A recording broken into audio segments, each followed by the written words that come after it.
ओम शांति 2/5/2022 की साकार मुरली।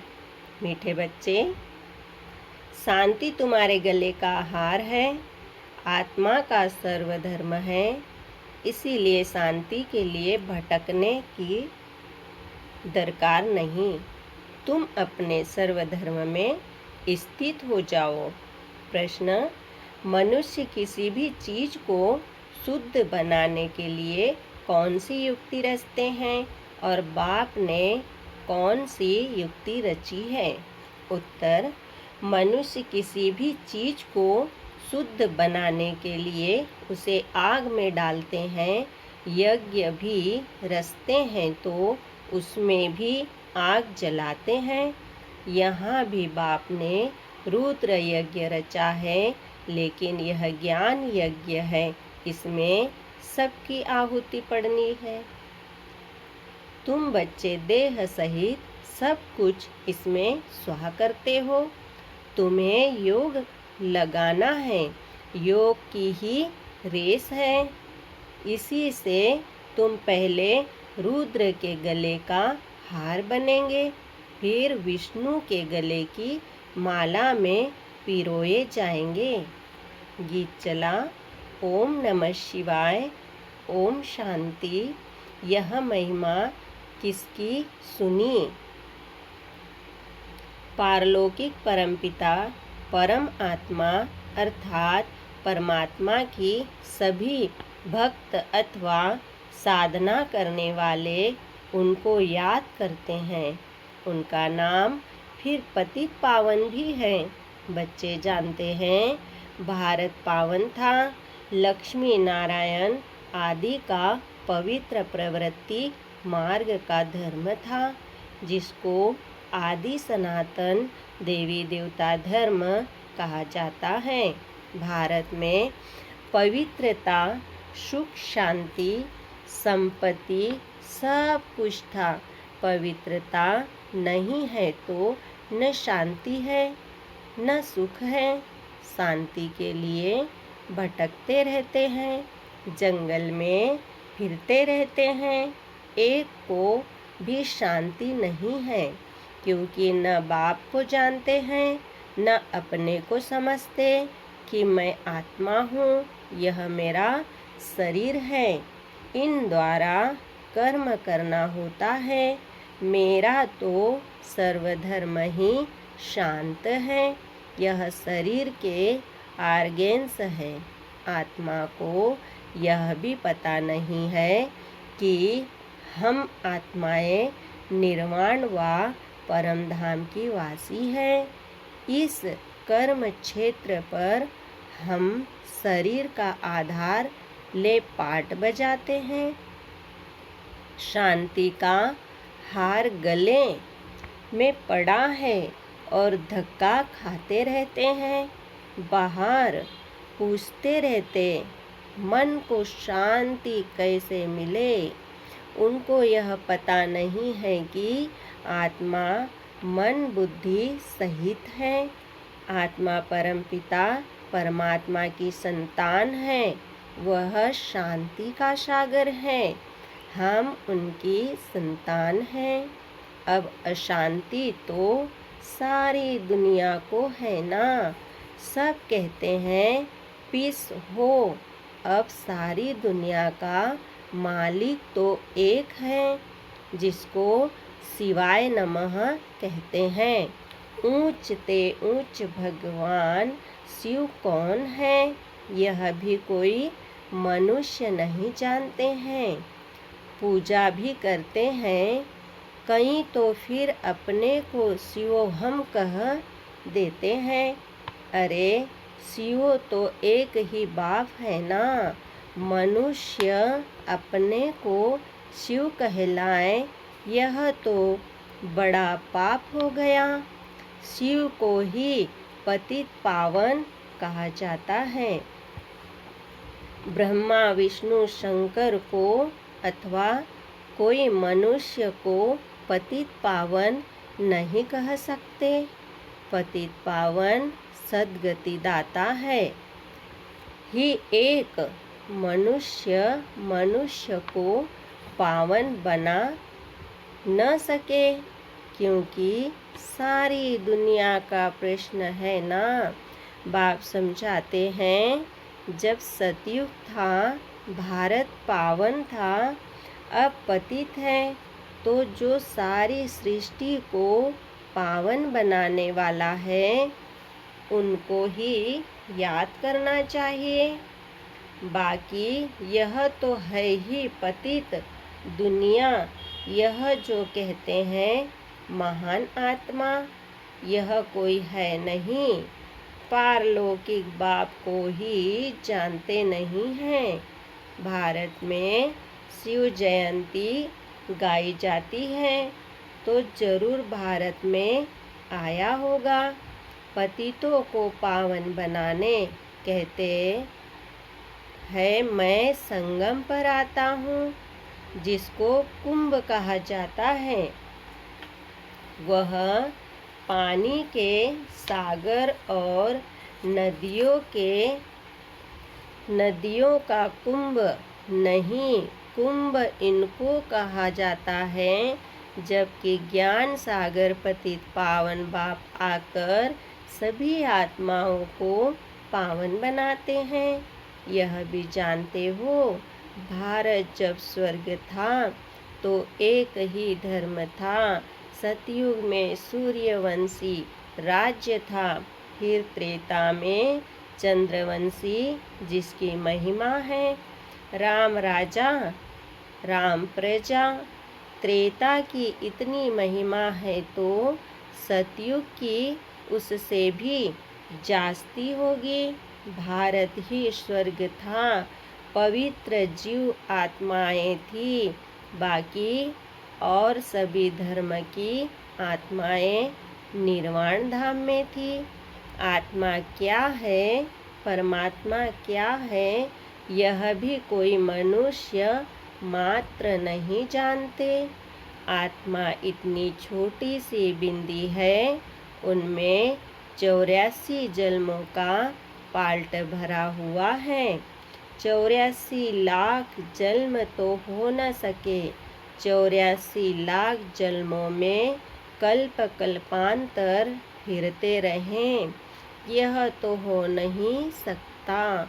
है ही 84 जन्मों का चक्र, सो भी सभी का नहीं है। जो पहले थे वह अब पीछे पड़ गए हैं, फिर वह पहले जाएंगे।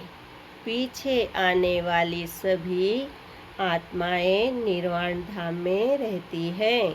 यह सब बातें बाप समझाते हैं, उनको ही वर्ल्ड अलमायटी अथॉरिटी कहा जाता है। बाप कहते हैं, मैं आकर ब्रह्मा द्वारा सभी वेदों शास्त्रों गीता आदि का सार समझाता हूँ। यह सब भक्ति मार्ग के कर्मकांड के शास्त्र बनाए हुए हैं। मैंने आकर कैसे यज्ञ रचा, यह बातें तो शास्त्रों में है नहीं। इनका नाम ही है राजस्व, अश्वमेध, रुद्र ज्ञान यज्ञ। रुद्र है शिव, इसमें सबको स्वाहा होना है। बाप कहते हैं, देह सहित जो भी मित्र संबंधी आदि हैं, उन सबको भूल जाओ, एक ही बाप को याद करो। मैं सन्यासी उदासी हूँ, क्रिश्चन हूँ, यह सब देह के धर्म है, इनको छोड़ मामेकम याद करो। निराकार आएंगे तो जरूर शरीर में ना। कहते हैं, मुझे प्रकृति का आधार लेना पड़ता है। मैं ही आकर इस तन द्वारा नई दुनिया स्थापन करता हूँ। पुरानी दुनिया का विनाश सामने खड़ा है, गाया भी जाता है। प्रजापिता ब्रह्मा द्वारा स्थापना, सूक्ष्म वतन है ही फरिश्तों की दुनिया। वहाँ हड्डी मांस नहीं होता है, वहाँ सूक्ष्म शरीर होता है। सफ़ेद सफ़ेद जैसे घोष्ठ होते हैं। ना आत्मा जिसको शरीर नहीं मिलता है, तो वह भटकती रहती है। छाया रूपी शरीर दिखाई पड़ता है, उनको पकड़ नहीं सकते हैं। अब बाप कहते हैं, बच्चे याद करो तो याद से तुम्हारे विकर्म विनाश होंगे। गाया भी जाता है, बहुत गई थोड़ी रही, अब बाकी थोड़ा समय है। जितना हो सके बाप को याद करो तो अंतमति सो गति हो जाएगी। गीता में कोई एक दो अक्षर राइट लिखे हैं, जैसे आटे में लून नमक, कोई कोई अक्षर सही है। पहले तो भगवान निराकार है, यह मालूम होना चाहिए। वह निराकार भगवान फिर वाच कैसे करते हैं? कहते हैं, साधारण ब्रह्मातन में प्रवेश कर राजयोग सिखलाता हूँ। बच्चे मुझे याद करो, मैं आता ही हूँ एक धर्म की स्थापना कर बाकी सब धर्मों का विनाश कराने। अभी तो अनेक धर्म हैं। आज से 5000 वर्ष पहले सतयुग में एक ही आदि सनातन देवी देवता धर्म था। सभी आत्माएं अपना अपना हिसाब किताब चुकतू कर जाती हैं। उनको कयामत का समय कहा जाता है। सभी के दुखों का हिसाब किताब चुकतू होता है। दुख मिलता ही है पापों के कारण। पाप का हिसाब चुकतू होने के बाद फिर पुण्य का शुरू हो जाता है। हर एक चीज़ शुद्ध बनाने के लिए आग जलाई जाती है। यज्ञ रचते हैं, उसमें भी आग जलाते हैं। यह तो मैटेरियल यज्ञ नहीं है, यह है रुद्र ज्ञान यज्ञ। ऐसे नहीं कहते कृष्ण ज्ञान यज्ञ। कृष्ण ने कोई यज्ञ नहीं रचा, कृष्ण तो प्रिंस था। यज्ञ रचा जाता है आफतों के समय। इस समय सब तरफ आफत है ना। बहुत मनुष्य रुद्र यज्ञ भी रचते हैं, रुद्र ज्ञान यज्ञ नहीं रचते हैं। वह तो रुद्र परम पिता परमात्मा ही आकर रचते हैं। कहते हैं, यह तो रुद्र ज्ञान यज्ञ है, इसमें सबकी आहुति हो जाएगी। बाबा आया हुआ है, यज्ञ भी रचा हुआ है। जब तक राजाई स्थापन हो जाए और सब पावन बन जाए, फट से सब तो पावन नहीं बनते। योग लगाते रहो अंत तक, यह है ही योग की रेस। बाप को जितना जास्ती याद करते हैं, उतना दौड़ी लगाकर जाएं। रुद्र के गले का हार बनते हैं, फिर विष्णु के गले की माला बनेंगे। पहले रुद्र की माला, फिर विष्णु की माला। पहले बाप सबको घर ले जाते हैं। जो जितना पुरुषार्थ करेंगे वही नर से नारायण, नारी से लक्ष्मी बन राज्य करते हैं। गोया यह आदि सनातन देवी देवता धर्म स्थापन हो रहा है। तुमको बाप राजयोग सिखला रहे हैं, जैसे 5000 वर्ष पहले सिखलाया था। फिर कल्प बाद सिखलाने आए हैं। शिव जयंती अथवा शिवरात्रि भी मनाते हैं। रात अर्थात कलयुगी पुरानी दुनिया का अंत, नई दुनिया का आदि। सतयुग त्रेता है दिन, द्वापर कलयुग है रात। बेहद का दिन ब्रह्मा का, फिर बेहद की रात ब्रह्मा की। कृष्ण का दिन रात नहीं गाया जाता है। कृष्ण को ज्ञान ही नहीं रहता, ब्रह्मा को ज्ञान मिलता है। शिव बाबा से फिर तुम बच्चों को मिलता है। इनसे गोया शिव बाबा तुमको ब्रह्मा तन से ज्ञान दे रहा है, तुमको त्रिकालदर्शी बनाते हैं। मनुष्य सृष्टि में एक भी त्रिकालदर्शी कोई हो न सके। अगर होवे तो नॉलेज दे ना, यह सृष्टि चक्र कैसे फिरता है, कभी भी कोई नॉलेज दे न सके।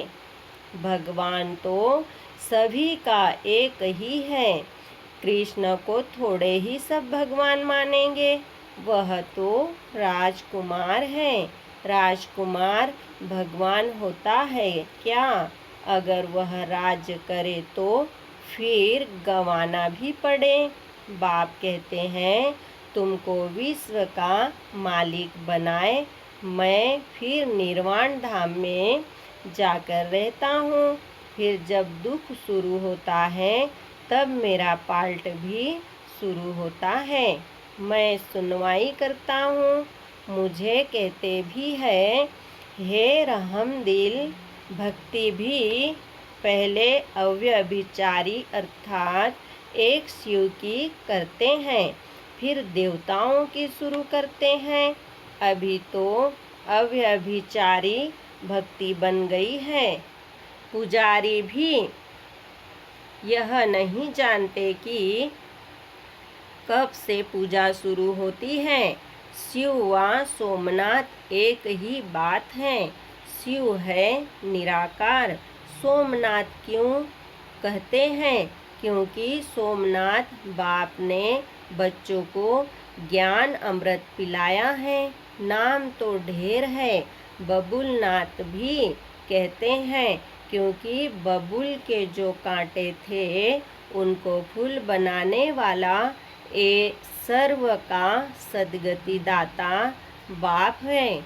उनको फिर सर्वव्यापी कहना यह तो ग्लानि हुई ना।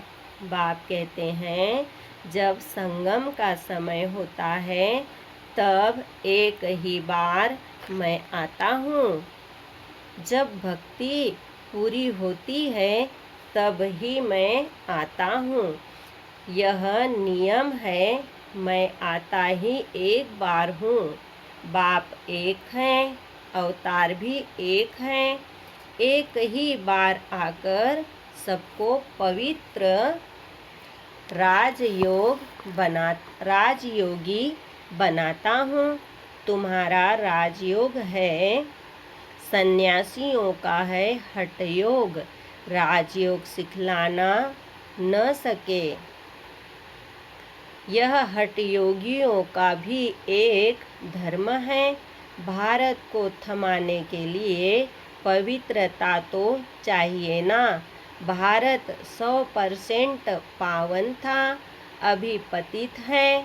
तब कहते हैं आकर पावन बनाओ। सतयुग है पावन जीव आत्माओं की दुनिया। अभी तो गृहस्थ धर्म पतित है।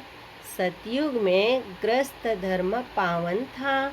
अब फिर से वही पावन गृहस्थ धर्म की स्थापना हो रही है। फिर बाबा ने कहा एक बाप ही सर्व का मुक्ति जीवन मुक्ति दाता है। मनुष्य को मुक्ति जीवन मुक्ति दे न सके। तुम हो ज्ञान सागर बाप के बच्चे। तुम ब्राह्मण सच्ची यात्रा कराएंगे। बाकी सब है झूठी यात्रा कराने वाले। तुम हो डबल अहिंसक, कोई हिंसा नहीं करते हो, न लड़ते हो, न काम कटारी चलाते हो। काम पर जीत पाने में मेहनत लगती है। फिर बाबा कहते हैं, विकारों को जीतना है। तुम ब्रह्म कुमार कुमारियाँ शिव बाबा से वर्षा लेते हो। तुम आपस में भाई बहन ठहरे। हम अभी निराकार भगवान के बच्चे आपस में भाई भाई हैं। फिर ब्रह्मा बाबा के बच्चे हैं तो जरूर निर्विकारी बनना चाहिए ना। अर्थात विश्व की बादशाही तुमको मिलती है। यह है बहुत जन्मों के अंत का जन्म। कमल फूल समान पवित्र बनो, तब ऊंच पद मिलता है। अभी बाप द्वारा तुम बहुत समझदार बनते हो। सृष्टि की नॉलेज तुम्हारी बुद्धि में है। तुम हो गए सर्वदर्शन चक्रधारी। स्व आत्मा को दर्शन होता है, अर्थात नॉलेज मिलती है परमपिता परमात्मा से, जिनको ही नॉलेजफुल कहते हैं। मनुष्य सृष्टि का बीज रूप है, चैतन्य है। अब आए हैं नॉलेज देने। एक ही बीज है, यह भी जानते हैं। बीज से झाड़ कैसे निकलता है, यह उल्टा युक्ष है। बीज ऊपर है, पहले पहले निकलता है दैवी झाड़, फिर इस्लामी बौद्धि होती जाती है। यह ज्ञान अभी तुमको मिला है और कोई भी दे न सके। तुम जो सुनते हो वह तुम्हारी ही बुद्धि में रहा। सतयुग आदि में तो शास्त्र होते नहीं। कितनी सहज 5000 वर्ष की कहानी है ना। अच्छा, मीठे मीठे सिकिलिदे बच्चों प्रति माता पिता बाप दादा का याद प्यार और गुड मॉर्निंग। रूहानी बाप की रूहानी बच्चों को नमस्ते। हम रूहानी बच्चों की रूहानी बाप दादा को याद प्यार गुड मॉर्निंग नमस्ते। ओम शांति। धारणा के लिए मुख्य सार है। पहला पॉइंट सुनेंगे। समय कम है, बहुत गई थोड़ी रही, इसीलिए जो भी सांस बची है बाप की याद में सफल करना है। पुराने पाप के हिसाब किताब को चुकतू करना है। दूसरा पॉइंट सुनेंगे। शांति सर्वधर्म में स्थित होने के लिए पवित्र जरूर बनना है। जहाँ पवित्रता है वहाँ शांति है। मेरा सर्वधर्म ही शांति है। मैं शांति के सागर बाप की संतान हूँ, यह अनुभव करना है। बहुत सुंदर वरदान सुनेंगे। निर्माता की विशेषता द्वारा सहज सफलता प्राप्त करने वाले सर्व के माननीय भव। वरदान का डिटेल सुनेंगे। सर्व द्वारा मान प्राप्त करने का सहज साधन है निर्माण बनना। जो आत्माएं स्वयं को सदा निर्माण चित्त की विशेषता से चलाती रहती है, वह सहज सफलता को पाती है। निर्माण बनना ही समान है। निर्माण बनना झुकना नहीं है, लेकिन सर्व को अपनी विशेषता और प्यार से झुकाना है। वर्तमान समय के प्रमाण सदा और सहज सफलता प्राप्त करने का यही मूल आधार है। हर कर्म संबंध और संपर्क में निर्माण बनने वाले ही विजय रत्न बनते हैं। बहुत सुंदर स्लोगन सुनेंगे। नॉलेज की शक्ति धारण कर लो तो विघ्न वार करने के बजाय हार खा लेंगे। ओम शांति। शुक्रिया बाबा, शुक्रिया। ओम शांति, ओम शांति, ओम शांति।